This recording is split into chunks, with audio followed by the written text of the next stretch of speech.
الحمد لله نحمده ونستعينه ونستغفره ونؤمن به ونتوكل عليه ونعوذ بالله من شرور أنفسنا ومن سيئات أعمالنا من يهده الله فلا مضل له ومن يضلله فلا هادي له وأشهد أن لا إله إلا الله وحده لا شريك له وأشهد أن محمدًا عبده ورسوله أما بعد فإن خير الحديث كتاب الله وخير الهدي هدي محمد صلى الله عليه وسلم وشر الأمور محدثاتها وكل محدثة بدعة وكل بدعة ضلالة وكل ضلالة في النار. أعوذ بالله السميع العليم من الشيطان الرجيم. بسم الله الرحمن الرحيم. قاف والقرآن المجيد بل عجبوا أن جاءهم منذر منهم فقال الكافرون هذا شيء عجيب أإذا متنا وكنا ترابا ذلك رجع بعيد قد علمنا ما تنقص الأرض منهم وعندنا كتاب حفيظ بل كذبوا بالحق لما جاءهم فهم في أمر مريج أفلم ينظروا إلى السماء فوقهم كيف بنيناها وزيناها وما لها من فروج والأرض مددناها وألقينا فيها رواسي وأنبتنا فيها من كل زوج بهيج تبصرة وذكرى لكل عبد منيب ونزلنا من السماء ماء مباركا فأنبتنا به جنات وحب الحصيد والنخل باسقات لها طلع نزيد رزقا للعباد وأحيينا به بلدة ميتا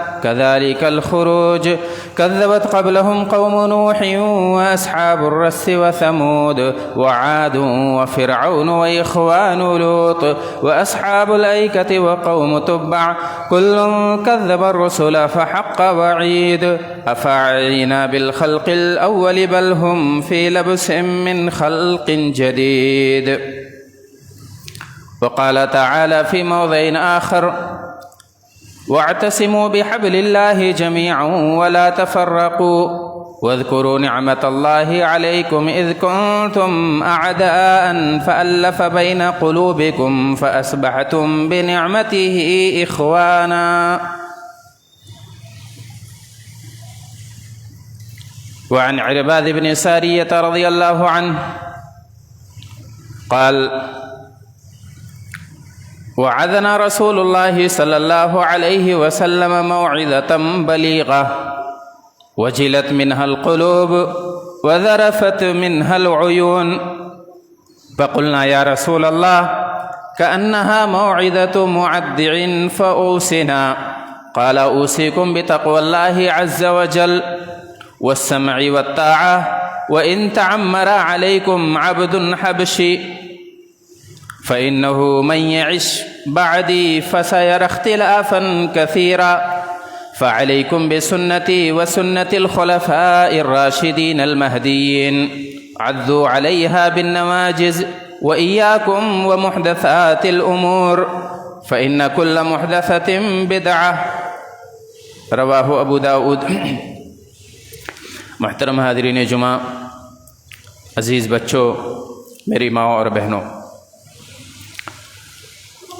ہم سب جانتے ہیں کہ اللہ تبارک تعالی نے ہمیں جو دین دیا ہے یہ دین الفت و محبت والا دین ہے. ہمارے دین کی امتیازی شان یہ ہے کہ رسول اللہ صلی اللہ علیہ وسلم نے بکھرے ہوئے لوگوں کو، منتشر اور ٹوٹے ہوئے سماج کو ایک کڑی میں جوڑ دیا ہے. حق بات پر متحد کر دینا، تمام لوگوں کو ایک پلیٹ فارم پر سچائی کی باتوں پر متفق کر دینا، یہی نبی پاک صلی اللہ علیہ وسلم کی دعوت کا نچوڑ اور خلاصہ ہے. بلکہ دیگر جتنے انبیاء کرام آئے سب کا یہی ہدف تھا، سب کا یہی مشن تھا کہ اللہ کے بندوں کو اللہ کی بندگی پر جمع کر دیا جائے، اللہ کے بکھرے ہوئے اور منتشر لوگوں کو सच्चाई पर और हक बात पर यकजा कर दिया जाए। जितने अंबिया किराम आए उन्होंने कहा या कौम अबुदूनी मा लकुम मिन इलाहिन गैरुह, ऐ मेरी कौम के लोगो, या कौम अबुदुल्लाह मा लकुम मिन इलाहिन गैरुह, अल्लाह पाक की बंदगी करो, अल्लाह के सिवा तुम्हारा और कोई माबूद बरहक नहीं है। यही तमाम अंबिया किराम का पैगाम था, वज्तनिबुत तागूत, और तागूत की परस्तिश से बचो। ये तागूत कौन है? तागूत वो हैं जिनकी पैरवी की जाती है, जिनकी इबादत की जाती है अल्लाह तबारक ताला को छोड़कर। अल्लाह तबारक ताला को छोड़कर अगर किसी की बंदगी की जा रही है, अगर वो हक़ दिया जा रहा है जो रब्बुल आलमीन का हक़ है, अगर वो जो है हक़ दिया जा रहा है जो माबूद बरहक का हक़ है, तो फिर वो तागूत हो जाता है। चाहे उसका इसमें कोई हाथ हो या ना हो, चाहे वो बाहयात हो, चाहे वो मर चुके हों, चाहे उनका ताल्लुक़ किसी वली से हो, चाहे उनका ताल्लुक़ किसी फ़रिश्ते से हो या किसी नबी और किसी रसूल से हो। अल्लाह तबारक ताला ने कहा इनकी बंदगी से दूर हो जाओ और सिर्फ़ मेरी इबादत करो, मेरी बंदगी करो। अल्लाह तबारक ताला ने एक साफ़ लफ्ज़ों में बाकायदा कुरान की ये नस है, फरमाया वअतसिमू बिहब्लिल्लाहि जमीअन वला तफर्रकू, कि अल्लाह तबारक ताला की रस्सी को मजबूती से तुम लोग थाम लो और तफरक़ाबाजी मत करो, बटो नहीं, मुंतशिर मत हो जाओ, वरना तुम्हारी हवा उखड़ जाएगी, तुम्हारी कोई वैल्यू नहीं होगी। अल्लाह तबारक ताला ने जो आयत मैंने आपके सामने तिलावत की है उसमें फरमाया वज़कुरू निअमतल्लाहि अलैकुम इज़ कुंतुम अअदाअन फ़अल्लफ़ बैन क़ुलूबिकुम, अल्लाह पाक की नेमत याद करो। अभी ज़माना बहुत लंबा नहीं गुज़रा है, अभी रसूलुल्लाह सल्लल्लाहु अलैहि वसल्लम की दावत का मिशन पूरा नहीं हुआ है। नबी पाक सल्लल्लाहु अलैहि वसल्लम ने अपने पहले दिन की जो दावत शुरू की थी अभी उसमें लगे हुए हैं, अभी मामूली अय्याम गुज़रे हैं। तुम दुश्मन थे एक दूसरे के, लेकिन इस्लाम ने तुम्हें एक दूसरे का भाई बना दिया, इस्लाम ने तुम्हारे दिलों में मोहब्बत पैदा कर दी। तुम एक दूसरे के दुश्मन थे और ये अल्लाह तबारक ताला की तुम्हारे ऊपर बहुत बड़ी नेमत है। इस नेमत को भुलाओ नहीं, इसे फरामोश नहीं करो। जाहिर सी बात है अल्लाह ने कितनी नेमतें हमारे ऊपर की हैं, लेकिन जब किसी नेमत का अल्लाह तबारक ताला एहसान जताए, जब किसी नेमत का अल्लाह तबारक ताला तज़किरा करे और बंदों को हुक्म दे और कहे वो मेरी नेमत याद करो तुम लोग, उसे भूलो नहीं, तो उस नेमत की कितनी कद्र होगी, वो नेमत रब्बुल आलमीन की नज़रों में कितनी वक़ात वाली होगी। अल्लाह तबारक ताला ने कहा मेरी ये नेमत है तुम्हारे ऊपर कि हमने तुम्हारे दिलों को मिलाया है, फ़अस्बहतुम बिनिअमतिही इख़वाना, तुम भाई भाई बन गए हो, अब तुम्हारा समाज एक बन गया है, तुम्हारा माशरा एक बन गया है। और उस समाज के इज्तिमाइयत की मिसालें अगर मैं दूँ तो बहुत वक्त लगेगा। आप सिर्फ इतना समझिए कि वो एक जान दो कालिब के पैकर हो गए थे और वो अपने लिए जो चीज़ पसंद करते थे अपने भाइयों के लिए भी पसंद करते थे, और उन्होंने अपने आप को लोगों की खिदमत और लोगों के ईसार के लिए वक्फ कर दिया था। ईसार का मतलब ये होता है सिर्फ कुर्बानी नहीं, कुर्बानी तो ये होती है कि अपनी ज़रूरत जो है या किसी के लिए आप माल खर्च कर दें, किसी के लिए जान खर्च कर दें, किसी के लिए मनसब खर्च कर दें, लेकिन ईसार का दर्जा उससे भी बड़ा है। वयुसिरून अला अनफुसिहिम वलौ काना बिहिम खसासा। अल्लाह तबारक ताला ने सहाबे किराम या उस समाज और माशरे की मिसाल देते हुए फरमाया, कहा ये ऐसे लोग हैं, ऐसी इज्तिमाइयत इनमें आ गई है, ऐसे ये भाई भाई बन गए हैं कि ये अपने आप पर दूसरों को तरजीह देते हैं। ये ईसार का जज्बा है। ईसार का मतलब ये हुआ कि अपनी ज़रूरत किसी और पे खर्च कर दी जाए। बच्चे भूखे हैं, घर में फाका हो रहा है, नन्हे नन्हे बच्चों का पेट अभी भरा नहीं है, लेकिन रसूल पाक सल्लल्लाहु अलैहि वसल्लम का मेहमान घर आया है तो उसका पेट भरने का इंतज़ाम किया जा रहा है, उसके लिए तदबीरें सोची जा रही हैं। اور میاں بیوی دونوں مل کے ایسی تدبیر اختیار کرتے ہیں ضیافت کی کہ اللہ کے رسول صلی اللہ علیہ وسلم کو اللہ تعالی خبر دیتا ہے، نبی پاک صلی اللہ علیہ وسلم کو یہ ادا پسند آتی ہے، اور صبح ہوتے ہوئے اپنے میزبان سے کہتے ہیں لقد عجب اللہ من صنیعکما، اللہ تبارک تعالیٰ کو تم دونوں کی ادا رات والی بہت پسند آئی ہے، جس انداز سے تو نے ایثار کا مظاہرہ کیا ہے، اللہ تبارک تعالیٰ کو یہ ادا بہت پسند آئی ہے۔ ہمارے سماج میں کہیں ایسی مثالیں ملتی ہیں، ہمارے معاشرے میں کبھی ایسا ایثار دکھائی دیتا ہے، ہم پرہیزگاروں کے درمیان کبھی ایسی قربانیاں دکھائی دیتی ہیں؟ نہیں نظر آتی ہیں۔ لیکن رسول اللہ صلی اللہ علیہ وسلم کے زمانے میں مسلمانوں کا جو سماج تھا وہ محبت والا، الفت والا، بھائی چارگی والا، قربانیوں والا، ایثار والا سماج تھا۔ جب وہی سماج دوبارہ پھر ہم بن جائے پیدا کریں گے تبھی ہمیں وہ برتری ملے گی، تبھی ہمارے رب کی نظروں میں ہماری وہ وقعت ہوگی، ورنہ ہم یوں ہی رسوا ہوتے رہیں گے، اللہ کو کوئی پرواہ نہیں ہوگا، ہم یوں ہی مٹائے جاتے رہیں گے، اللہ تبارک تعالی ہماری کوئی خبر گیری نہیں فرمائے گا اور کوئی مدد نہیں کرے گا۔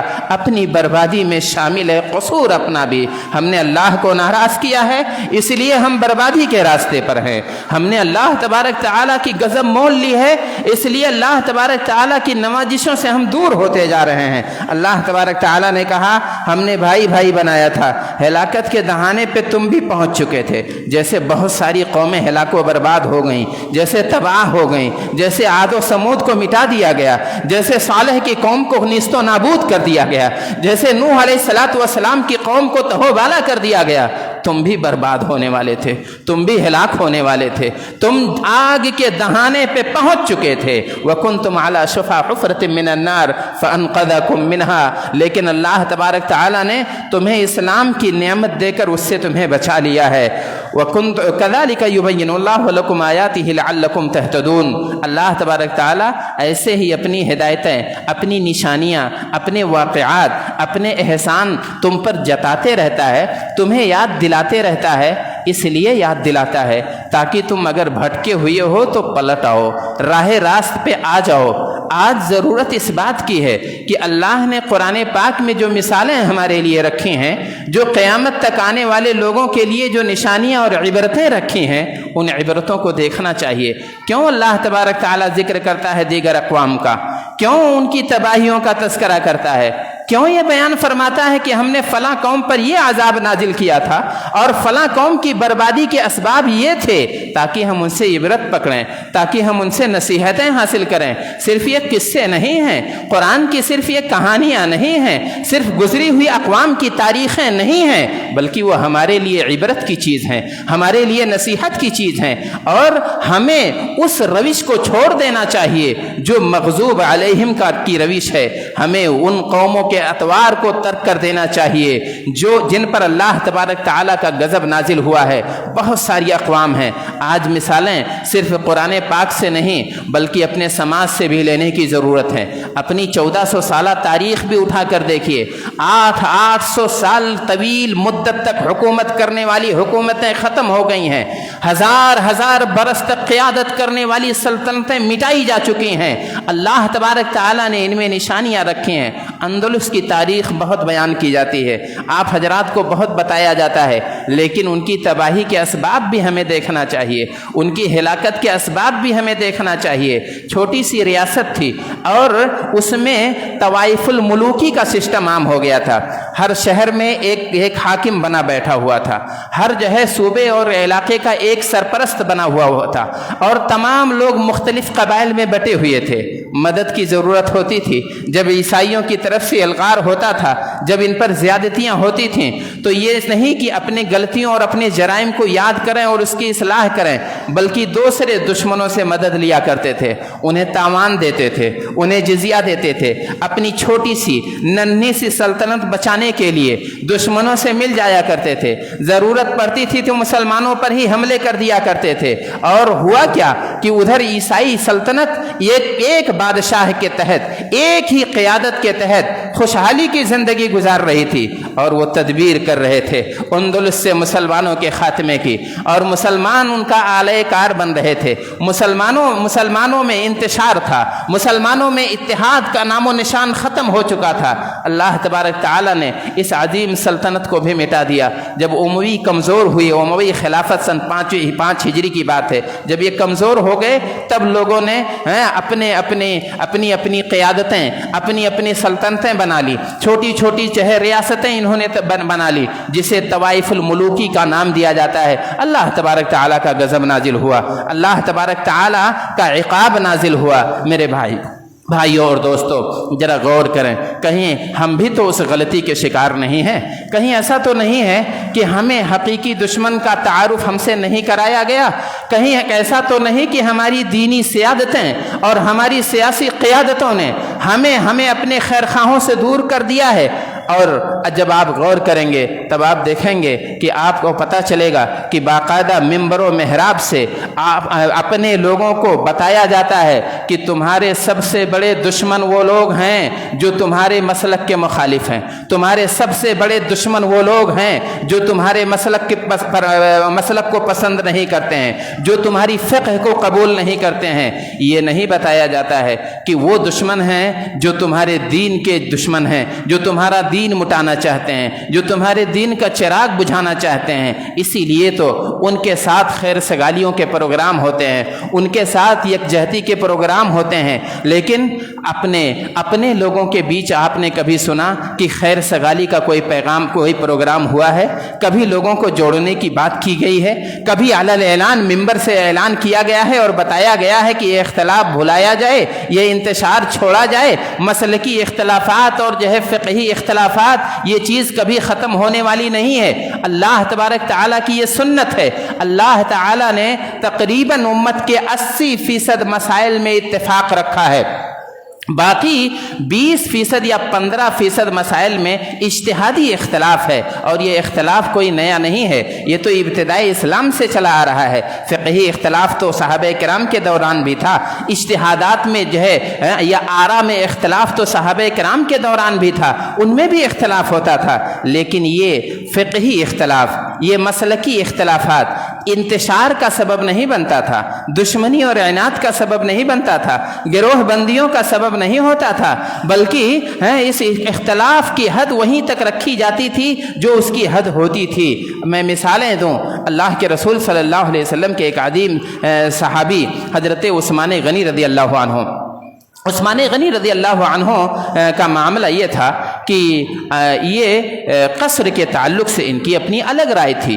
قصر یعنی 4 رکعت والی نماز کو 2 رکعت نماز مینا اور عرفات دونوں جگہ میں یہ پڑھتے تھے، اور یہ بھی شروع میں تقریباً 12 یا 11 سال تک ان کی خلافت میں باقاعدہ وہی عمل رہا ہے جو رسول اللہ صلی اللہ علیہ وسلم کے زمانے میں رہا۔ یعنی مسافر آدمی اگر ہے، گرچہ حاجی ہے، گرچہ مینا گیا ہوا ہے، گرچہ عرفات میں ٹھہرا ہوا ہے، لیکن وہ مسافر ہے، وہ 4 رکعت کی نماز 2 رکعت پڑھے گا، اور یہ معمول رسول اللہ صلی اللہ علیہ وسلم کے زمانے میں بھی تھا، اور اسی طریقے سے حضرت ابو بکر صدیق کے 2 سالہ دور خلافت میں بھی رہا، حضرت عمر فاروق رضی اللہ عنہ کے دور خلافت میں رہا، عثمان غنی رضی اللہ عنہ کے زمانے میں بھی شروع میں اسی پر عمل ہوتا تھا۔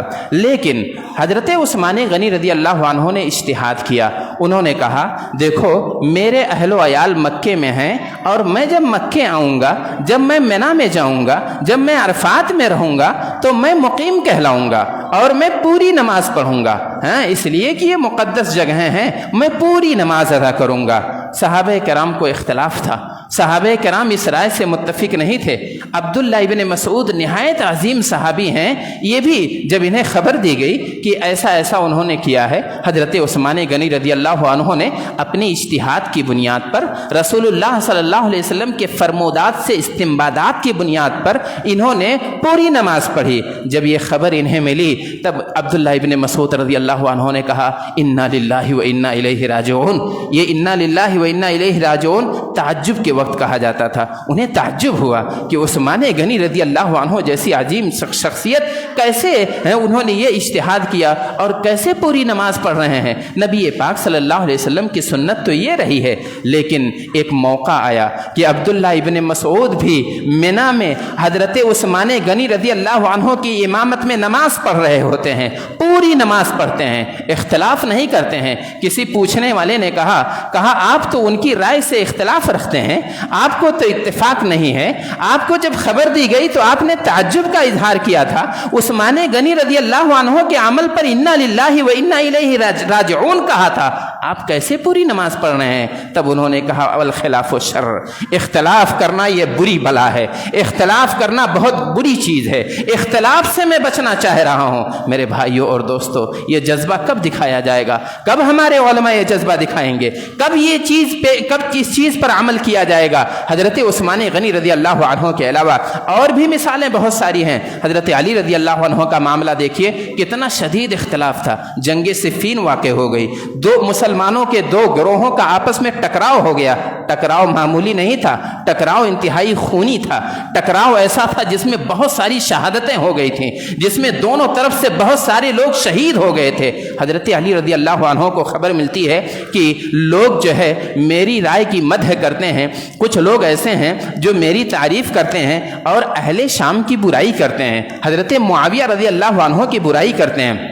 उन्होंने बाकायदा एक सरकारी ऐलान जारी कराया और कहा देखो हमारे और अहले शाम के बीच इख्तलाफ हुआ है उस्मान गनी रज़ी अल्लाह अन्हु के खून के मामले में, लेकिन किसी को ये बात नहीं भूलनी चाहिए कि अल्लाह के रसूल सल्लल्लाहु अलैहि वसल्लम की तस्दीक करने में, अल्लाह तबारक तआला पर ईमान रखने में हम उनसे ज़्यादा नहीं हैं, ना वो हमसे ज़्यादा हैं ना हम उनसे ज़्यादा हैं। हमारा रब एक है, उनका भी रब वही है, हमारे नबी वही हैं और उनके भी नबी वही हैं, हमारा दीन वही है। इसलिए हम किसी पर जर्ह नहीं करेंगे, किसी की बुराई नहीं करेंगे। एक आदमी उसी दौरान सवाल करता है, कहता है आप शामियों के बारे में क्या ख्याल रखते हैं? क्या ये मुशरिक हैं? क्या ये दीन से खारिज हो गए हैं? तलवार उठाई है उन्होंने हमारे खिलाफ, उन्होंने हमारे खून बहाए हैं, हमारे खलीफा के खिलाफ उन्होंने बगावत की है, तो आपकी राय क्या है? क्या ये काफिर हो गए हैं? क्या ये मुशरिक हो गए हैं? तब उन्होंने कहा नहीं, वो मुशरिक नहीं है। कहा फिर क्या है? मुनाफिक हैं ये? तब उन्होंने कहा मुनाफिक भी नहीं है। तब साइल ने पूछा, कहा कि अच्छा ये बताइए कि आपकी नज़र में फिर ये लोग क्या हैं? तब उन्होंने बहुत तारीख़ी जुमला कहा था, ऐसा तारीख़ी जुमला जिसे आप अलबिदाया व निहाया में भी देख सकते हैं, अहले सुन्नत के मसादिर में भी देख सकते हैं, अहले शिया की किताबों में भी देख सकते हैं। जवाब था हज़रत अली रज़ी अल्लाह अन्हु का, कहा हुम इख्वानुना बगौ अलैना, हमारे भाई हैं, ये काफिर नहीं हैं, मुनाफिक नहीं हैं, दीन से खारिज नहीं है, फासिक नहीं है, हम इन पर किसी तरह की तोहमत नहीं लगाएंगे, हमारे भाई हैं, जैसे हम हैं वैसे ये भी हैं, बस इन्होंने हमारे खिलाफ थोड़ी ज्यादती की है, इन्होंने इज्तिहाद में खता की है, इज्तिहाद में गलती की है। इनकी राय यह है कि उस्मान गनी रज़ी अल्लाह अन्हु जैसे अजीम खलीफा के कत्ल का जो है इंतकाम लेना चाहिए, उनके एक एक खून के कतरे का पहले हिसाब लेना चाहिए, लेकिन हम कह रहे हैं कि माहौल साजगार होना चाहिए। यही सिर्फ इख्तलाफ है, इतनी सी बात थी जिसकी वजह से उन्होंने हमारे साथ जो है खुरूज किया, हमारे खिलाफ मैदान में आए हैं, लेकिन वो हमारे भाई हैं। मेरे भाइयों और दोस्तों, इत्तेहाद की बातें बहुत सारी हैं। अल्लाह यहाँ तक कि एक दूसरी चीज़, ताकि बात बराबर हो जाए, तस्वीर का दूसरा रुख भी सामने आ जाए। हज़रत मुआविया रज़ी अल्लाह अन्हु का भी मामला ये था कि अली रज़ी अल्लाह अन्हु के खिलाफ कभी नहीं थे, उनकी मोहब्बत को दिल से निकाला नहीं था, बल्कि मुआविया रज़ी अल्लाह अन्हु का वो मशहूर वाक़या जिसे अलबिदाया व निहाया और मुख्तलिफ जो है तारीख़ी मोतबर किताबों में मौजूद है, वो वाक़या जब जंग सिफ़ीन वाक़ हुई और हालत जंग में मुसलमान थे, हज़रत अली रज़ी अल्लाह अन्हु के ख़िलाफ़ हज़रत मुआविया रज़ी अल्लाह अन्हु लड़ रहे थे और अली रज़ी अल्लाह अन्हु मुआविया रज़ी अल्लाह अन्हु के ख़िलाफ़ लड़ रहे थे। रूमी बादशाह को ख़बर होती है मुसलमानों के इस इख्तलाफ की, मुसलमानों के इस तनाज़े की, तब उसने इस इख्तलाफ से फ़ायदा उठाने के लिए फ़ौरन जो है मुआविया रज़ी अल्लाह अन्हु से साजबाज करना चाहा और इरादा ये किया कि बहुत अच्छा मौका है, अब मुसलमानों के सरहदों पर हमला करना चाहिए और उनके शहरों पर कब्ज़ा करना चाहिए, इसलिए कि मुसलमान दो बड़ी जमातों में बटे हुए हैं और आपस में लड़ रहे हैं। हज़रत अली रज़ी अल्लाह अन्हु को जब इसकी खबर होती है परेशान हो जाते हैं, दो दो महाज़ों पे लड़ना पड़ेगा, दो दो महाज़ों को संभालना पड़ेगा, परेशानी होती है। लेकिन जैसे ही खबर हज़रत मुआविया रज़ी अल्लाह अन्हु को मिलती है, अमीर मुआविया रज़ी अल्लाह अन्हु ने उनकी परेशानी दूर कर दी। अमीर मुआविया रज़ी अल्लाह अन्हु ने जवाब लिखा, एक ख़त लिखा। ये ख़त क्या था? एक नहायत मुअस्सिर हथियार था। ये सिर्फ ख़त नहीं था बल्कि एक नहायत जुरातमंदाना पैगाम था। और इन्होंने ऐसे रोब और दहशत उन पर तारी की और इतने सख्त अल्फाज इस्तेमाल किए हैं कि उसने अपने इरादे से फिर गया। मुआविया रज़ी अल्लाह अन्हु ने ख़त लिखा। कुछ रिवायतों में कुछ लोगों ने या कुछ वाक़यात लोग बयान करते हैं या कल्ब रूम उन्होंने इस्तेमाल किया था, यानी रूम के कुत्ते, लेकिन ये बात जो है बहुत सारी मोतबर किताबों में दस्तयाब नहीं है।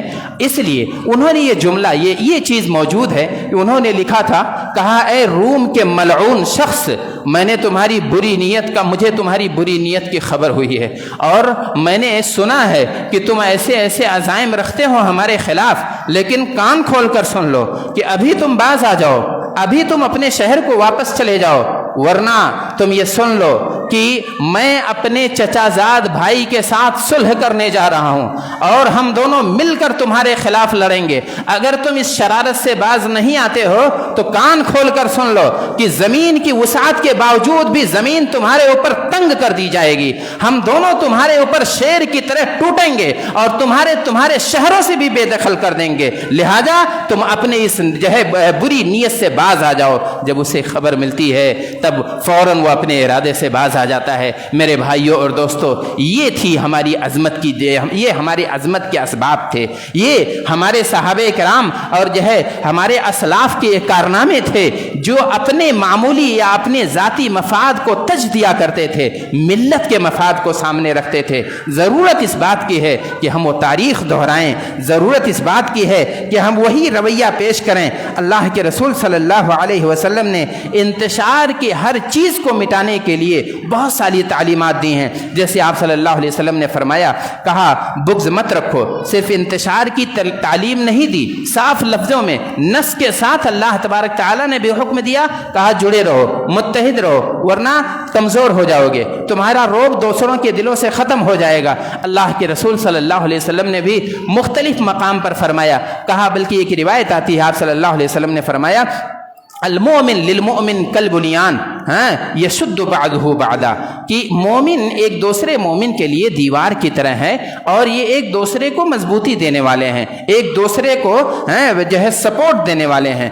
अल्लाह के रसूल सल्लल्लाहु अलैहि वसल्लम ने कहा, कोई मोमिन आदमी अपने भाई को 3 दिन से ज़्यादा नहीं छोड़ सकता है। नाराज़गी हो सकती है, इख्तलाफ हो सकता है, अपने करीबी लोगों से शिकवे और शिकायतें हो सकती हैं, बल्कि ये भी तो मोहब्बत की निशानी है। आप जिससे उम्मीद रखते हैं उसी से तो शिकायत करेंगे, आप जिससे आरजू रखते हैं उसी से तो आपको शिकवा और शिकायत होगी। अगर आपको किसी से शिकायत हो रही है, अगर आपको किसी से इख्तलाफ हो रहा है, तो आप 3 दिन के अंदर अंदर उसे ख़त्म करने की कोशिश कीजिए और अपने भाई से हाथ मिलाने की कोशिश कीजिए। ला यहिल्लु लिमुमिनिन अन यहजुरा अखाहु फौqa 3, किसी भी मोमिन के लिए ज़ेब नहीं देता है कि अपने भाई को 3 दिन से ज़्यादा छोड़ के रखे और उससे नाराज़ रहे। मेरे भाइयों और दोस्तों, अल्लाह के रसूल सल्लल्लाहु अलैहि वसल्लम फरमाते हैं, ला तबागदू वला तहासदू, नाराज़ मत हो एक दूसरे से, बुग़्ज़ मत रखो, हसद मत रखो, कीना और कपट मत रखो, किसी की टोह में मत पड़ो। वकूनू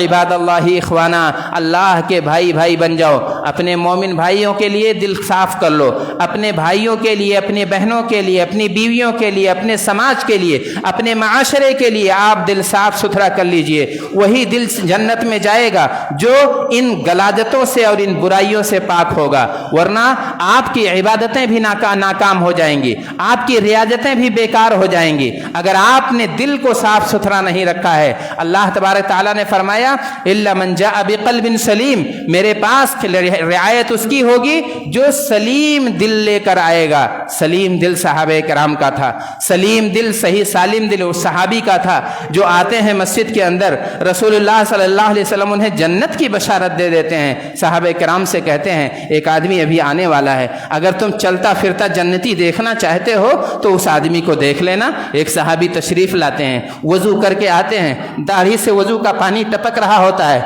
उनके बाएं हाथ में जूते लटक रहे होते हैं। सहाबे कराम ने रश्क की नज़रों से उन्हें देखा। रसूलुल्लाह सल्लल्लाहु अलैहि वसल्लम ने दूसरे दिन भी फरमाया, कहा एक आदमी अभी दाखिल होगा मस्जिद में और तुम देखोगे उसे, वो जन्नती है, जन्नत अल्लाह तबारक ताला ने उसके लिए तय कर दी है। सहाबी दूसरे दिन भी उसी कैफियत में आते हैं, उसी पोजीशन में आते हैं, रब की इबादत के लिए आते हैं, वज़ू करके आते हैं, वज़ू का पानी टपक रहा होता है और हाथ में बाएं हाथ में जूते लटक रहे होते हैं। तीसरे दिन भी यही बशारत मिलती है। एक सहाबी अब्दुल्ला इब्न अमर बिन आस रज़ियल्लाहु अन्हु को ख्याल हुआ कि जन्नत पाना तो हम सब का मिशन है, आखिर देखना चाहिए कि ये कौन सा अमल करते हैं जिन्हें अल्लाह तबारक ताला, जिनकी वजह से अल्लाह तबारक ताला ने या अल्लाह के रसूल सल्लल्लाहु अलैहि वसल्लम ने इन्हें जन्नत की बशारत दी है। एक बहाने से घर जाते हैं, इनकी इबादतें देखते हैं, इनकी इबादतों पर नज़र रखते हैं। रात गुजर जाती है, रात होती है, नमाज पढ़ के सोते हैं। उसके बाद जो है जब भी आँख खुलती है करवट बदलते हैं, अल्लाह का नाम लेते हैं, अल्लाह का जिक्र करते हैं और क़ियामुल लैल करते हैं। फिर उसके बाद फजर की अजान के वक्त उठते हैं, नमाज अदा करते हैं। यही मामूल है। अब्दुल्ला इब्न अमर बिन आस को कोई नई चीज़ नहीं मालूम हुई।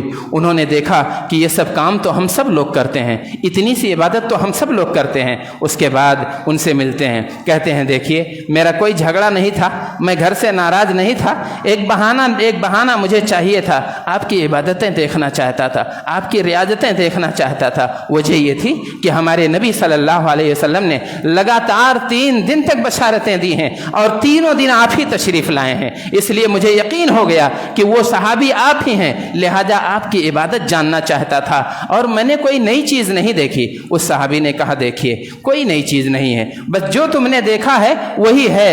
और ये जाने लगते हैं, फिर बुलाते हैं, कहते हैं इधर आओ। बुलाया और कहा देखो एक चीज़ और है शायद जो मेरे अंदर नई है, वो ये है कि ला अजिदु फी नफ्सी हिक़दन लिअहदिन मिनल मुस्लिमीन, मैं अपने मुसलमान भाइयों के ताल्लुक से दिल में कोई हसद नहीं रखता हूँ, कोई कीना दिल में नहीं है, कोई नफरत दिल में नहीं है, कोई बगावत दिल में नहीं है। मोमिनों के लिए दिल साफ रखता हूँ। इख्तलाफात होते हैं, नाराज़गियाँ होती हैं, उन्हें भुला देता हूँ, बिस्तर पे आता हूँ दिल साफ लेके सोता हूँ।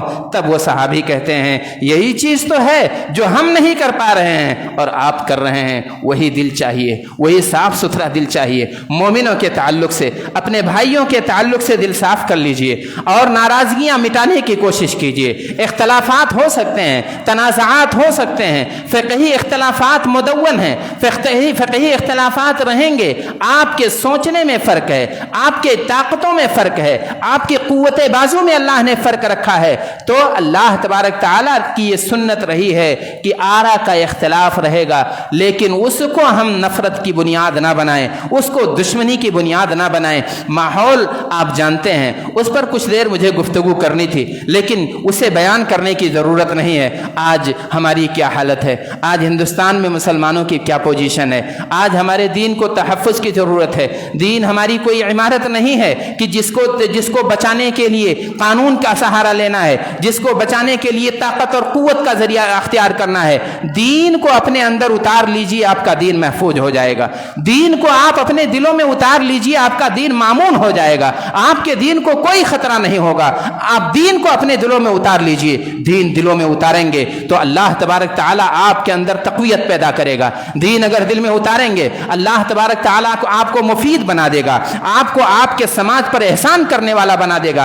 आपकी अदाएं लोगों को अच्छी लगने लगेंगी, आपकी नमाजें लोगों को भली लगने लगेंगी, आपकी मसाजिद की आबादियां लोगों को अच्छी लगने लगेंगी, आपसे लोगों لوگوں کے قریب ہو جائیں گے۔ اللہ تبارک تعالیٰ کا یہ شانتی والا دین ہے، اللہ تبارک تعالیٰ کا یہ بندگی والا دین ہے، محبت والا دین ہے، امن والا دین ہے۔ اس دین کو عام کرنے کی ضرورت ہے، اور اس دین کو سب سے پہلے اپنی زندگی میں نافذ کرنے کی ضرورت ہے۔ اپنی زندگی میں لائیے، اپنے گھروں میں لائیے، اپنے معمولات میں لائیے، اپنی عبادتوں میں لائیے، اپنے جہاں بھی آپ رہیں دین سے جڑے رہیں۔ دین پر جمے رہنا فتنوں کے وقت میں زیادہ مشکل ہے۔ اللہ تبارک تعالی ہمیں وہ توانائی دے کہ ہم دین پر ثابت قدم رہیں۔ اللہ تبارک تعالی سے دعا ہے کہ اللہ تبارک تعالی ہمارے اندر اخوت اور اجتماعیت پیدا کر، اللہ ہمارے اختلافات کو تو دور فرما دے، اللہ تبارک تعالی ہمیں صحیح سمجھ دے، ہمارے علماء کرام کو، ہمارے خطبائے اعظام کو صحیح سمجھ دے، ہمارے ان نوجوانوں کو جو بھٹکے ہوئے ہیں، جو ہمارے ان نوجوانوں کو جن کے جذبات کا ناجائز فائدہ اٹھایا جا رہا ہے، جنہیں ایک دوسرے کا مخالف بتایا جا رہا ہے، اور جن کو ایک دوسرے پر تنگ کرنے کے اوپر سے اشارے مل رہے ہیں، یہ جو عوام میں ہو رہا ہے، پبلک میں ہو رہا ہے، جو آپ سوشل میڈیا پہ دیکھ رہے ہیں، جو مسلکوں کا اختلاف ہے، جو لوگوں پر زیادتیاں ہیں، جو لوگوں پر تنگیاں اور غلط قسم کے جو ہے نعرے جو لگوائے جا رہے ہیں، یہ باقاعدہ اوپر سے اشارے ملتے ہیں، ان کی سیادتیں بتاتی ہیں، ان کی قیادتیں بتاتی ہیں، ان کو یہی سمجھایا جاتا ہے کہ یہی تمہارے حقیقی دشمن ہیں، تمہارے دین کے دشمن، تمہارے مسلک کے دشمن، تمہارے ملک کے دشمن۔ حالانکہ ایسی بات نہیں ہے، دشمنوں کو بھی پہچاننے کی ضرورت ہے اور صحیح سمجھداری اور سوجھ بوجھ دکھانے کی ضرورت ہے۔ اللہ تبارک تعالی ہمیں اس کی توفیق دے۔ بارک اللہ لنا ولکم فی القرآن العظیم ونفعنی وإیاکم بالآیات والذکر الحکیم، انہ تعالی جواد کریم ملک بر رؤوف رحیم۔